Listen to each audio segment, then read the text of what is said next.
सखी है शिव जी के गरबा एक गरबा देखनी। सखी है शिव जी के गरबा एक गरबा देखनी।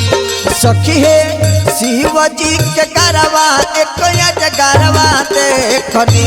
तो सखी है झूमत आवत एक बसहवा देखनी। सखी है झूमत आवत एक बसहवा देखनी। हाँ तो सखी है झूमत आवत एक बसहवा देखनी। सखी है झूमत आवत एक बसहवा देखनी। सखी है शिव जी के गरबा एक गरबा देखनी। सखी है शिव जी के गरबा एक गरबा देखनी। सखी है शिव जी के गरबा एक गरबा देखनी। तो सखी है झूमत आवत एक बसहवा देखनी। सखी है झूमत आवत एक बसहवा देखनी। हाँ तो सखी है झूमत आवत एक बसहवा देखनी। सखी है झूमत आवत एक बसहवा देखनी।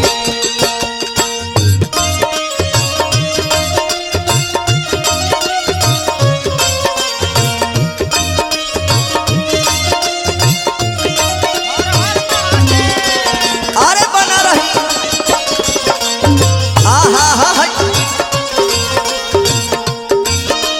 जय हो दुगुरिया बाबा।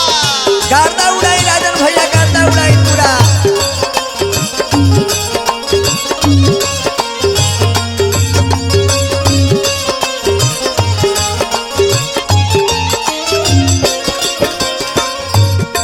लड़की पूछता कि ये सखी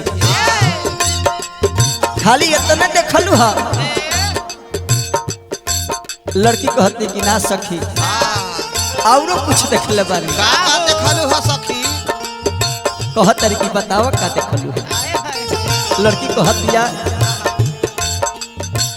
पर्वत उपरवा जे करला कलतारा बारावा हो।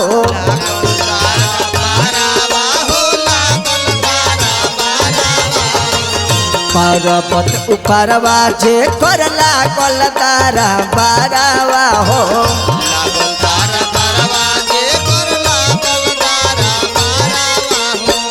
ए राजन भैया हृदय भैया भिखारी भाई लड़की कहलस कि पर्वत ऊपर खाली दरबारे देखलू हा। कहलस कि ना औरी का भांगया धतूर बेल पतर बाया हारावा हो।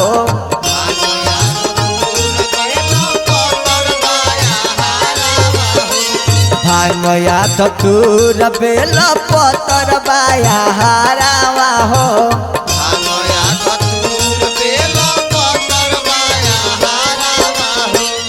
तो सखी है जाटवा में बहुत गंडक धरवा देखनी।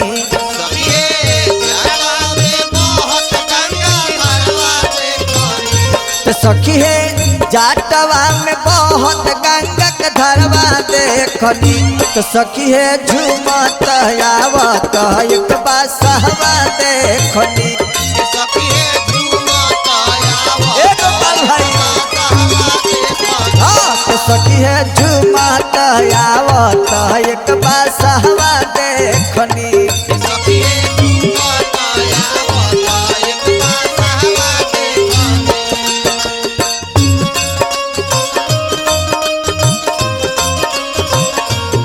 क्या बात है। जय हो हर हर महादेव।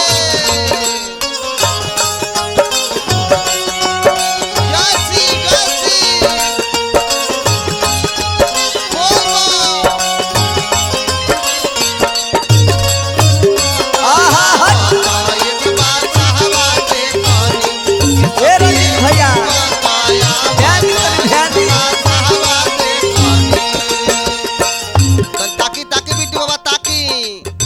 ताकि देखिए गीत संगीत ताकि होला हो बाबा। में तनी लाज लागो।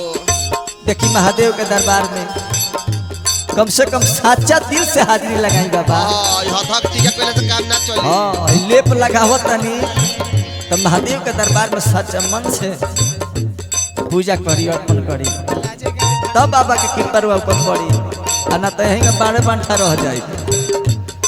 कहना है सबका के तिहनी बाबा महल अटरिया हो सबका के तिहनी बाबा महल अटरिया हो। सबका के तिहनी बाबा महल अटरिया हो सबका के तिहनी बाबा महल अटरिया हो। अपना के नइखे बाबा रहे के पलनिया हो अपना के नइखे बाबा रहे के